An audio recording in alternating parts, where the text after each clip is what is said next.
Calorimetry एक तरह का मेथड ऑफ मिक्सचर होता है जिसका प्रिंसिपल को आप यूज करके किसी भी सब्सटेंस का स्पेसिफिक हीट कैलकुलेट कर सकते हैं। उसके साथ साथ latent heat of fusion, latent heat of vaporisation भी बता सकते हैं। सिस्टम का इक्विलिब्रियम और मिक्सिंग टेम्परेचर कितना होगा वो भी बता सकते हैं। कितना मास ऑफ सब्सटेंस कंडेंस हो रहा है अब वो भी बता सकते हैं। तो कैलोरीमेट्री समझने के लिए मुझे दो बॉडी कंसीडर करना पड़ेगा। मान लीजिए ये एक बॉडी है, इसको हमने बॉडी ए माना है।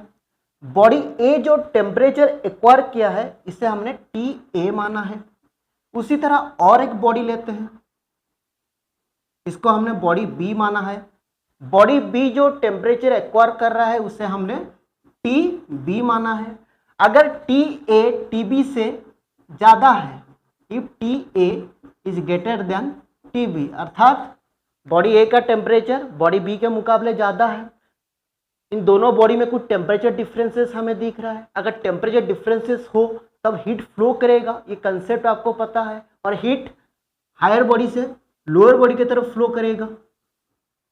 हीट को हमने क्यू पे रिप्रेजेंट किया है। तब तक दोनों बॉडी के बीच हीट फ्लो होगा जब तक दोनों बॉडी का टेम्परेचर बराबर ना हो जाए, तब तक हीट फ्लो करता रहेगा। जब दोनों बॉडी का टेम्परेचर बराबर हो जाएगा, मान लीजिए दोनों बॉडी का टेम्परेचर T हो गया, तब हम कह सकते हैं कि बॉडी ऑफ थर्मल इक्विलिब्रियम पे चला गया है। थर्मल इक्विलिब्रियम पे चला गया है, अर्थात दोनों बॉडी का टेम्परेचर अब सेम हो गया है। कैपिटल टी को हम इक्विलिब्रियम टेम्परेचर कहते हैं। कुछ कुछ किताब में इसे मिक्सिंग टेम्परेचर भी कहा गया है, इसे रिजल्टिंग टेम्परेचर भी कहते हैं और इसे फाइनल टेम्परेचर भी कहते हैं। सारे एक ही टेम्परेचर है, कंफ्यूजन मत होना। और कैलोरीमेट्री के प्रिंसिपल के हिसाब से, according to calorimetry principle, heat lost by hot body is equal to heat gain by cold body. अर्थात कैलोरीमेट्री प्रिंसिपल के अनुसार हॉट बॉडी जितना हीट लूज करेगा, कोल्ड बॉडी उतना ही हीट गेन करेगा। उसके साथ साथ कैलोरीमेट्री प्रिंसिपल हमें यह भी कहता है हॉट बॉडी एक पर्टिकुलर टेम्परेचर टी तक वो अपना हीट लूज करेगा, उसी तरह कोल्ड बॉडी उसी पर्टिकुलर टेम्परेचर टी तक वो हीट गेन करेगा। ये हमें कहता है कैलोरीमेट्री प्रिंसिपल। और एक बार, हॉट बॉडी जितना हीट लूज करेगा, कोल्ड बॉडी उतना ही हीट गेन करेगा, ये हमें कैलोरीमेट्री प्रिंसिपल कह रहा है। उसके साथ साथ ये भी कह रहा है कि हॉट बॉडी एक पर्टिकुलर टेम्परेचर टी तक वो अपना हीट लूज करेगा और कोल्ड बॉडी उसी पर्टिकुलर टेम्परेचर टी तक वो हीट गेन करेगा। तो देखते हैं कैलोरीमेट्री प्रिंसिपल के अनुसार heat lost by hot body, heat lost by hot body, यहां पर हॉट बॉडी ए है, equal to heat gain by cold body, gain by cold body, यहां पर कोल्ड बॉडी बी है। हॉट बॉडी टी टेम्परेचर तक heat lose कर रहा है, अर्थात ये मेरा सेंसिबल हीट है। अगर सेंसिबल हीट होगा तो ms डेल्टा टी लगाएंगे। Mass of body A, specific heat of body A into delta T, change in temperature. कितना होगा change in temperature? Higher temperature minus lower temperature. यहाँ पर टी ए हायर टेम्परेचर है, capital T है lower temperature, तो change in temperature कितना होगा? T A minus T, higher temperature minus lower temperature. तो देखते हैं heat gain by cold body B, B उसी पर्टिकुलर टेम्परेचर टी तक वो अपना हीट गेन कर रहा है, तो ये भी मेरा सेंसिबल हीट होगा। ms डेल्टा टी लगाएंगे, mass of body B into specific heat of body B into delta T. यहाँ पर हायर टेम्परेचर होगा टी, लोअर टेम्परेचर होगा टी बी, तो higher temperature T minus lower temperature T B.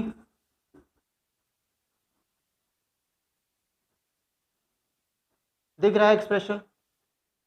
M A S A T A minus T equal to M B S B T minus T B. तो चलिए बच्चों, तीन case को 3 case हम consider करते हैं। पहले देखते हैं केस 1। केस 1 में हम दोनों बॉडी का मास को इक्वल करेंगे और दोनों बॉडी का स्पेसिफिक हीट को इक्वल करके देखते हैं।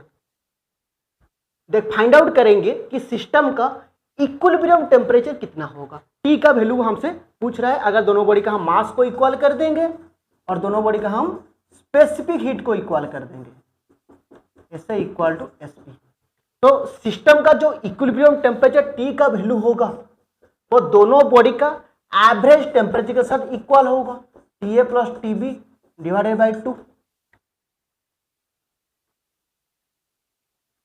एम ए एम बी बराबर है तो M A M B cancel हो जाएगा। एस ए एस बी बराबर है तो S A S B cancel हो जाएगा। तो बचेगा क्या, T A minus T equal to T minus T B. आप सॉल्व कीजिए तो टी का वैल्यू होगा T A plus T B by 2। अर्थात सिस्टम का जो इक्विलिब्रियम टेम्परेचर और मिक्सिंग टेम्परेचर फाइनल टेम्परेचर का वैल्यू होगा वो दोनों बॉडी का एवरेज और मीन टेम्परेचर के साथ बराबर होगा। ओके, चलिए केस 2 कंसीडर करते हैं। ये तो केस 1 हो गया, तो केस 2 देखते हैं। इसे आपने लिख दिया है बच्चों, पॉज करके लिखिए। चलिए केस 2 देखते हैं।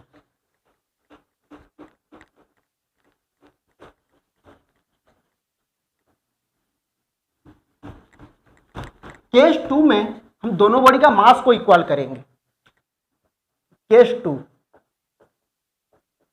दोनों बॉडी का मास को इक्वल कर देते हैं, M A equal to M B कर देते हैं।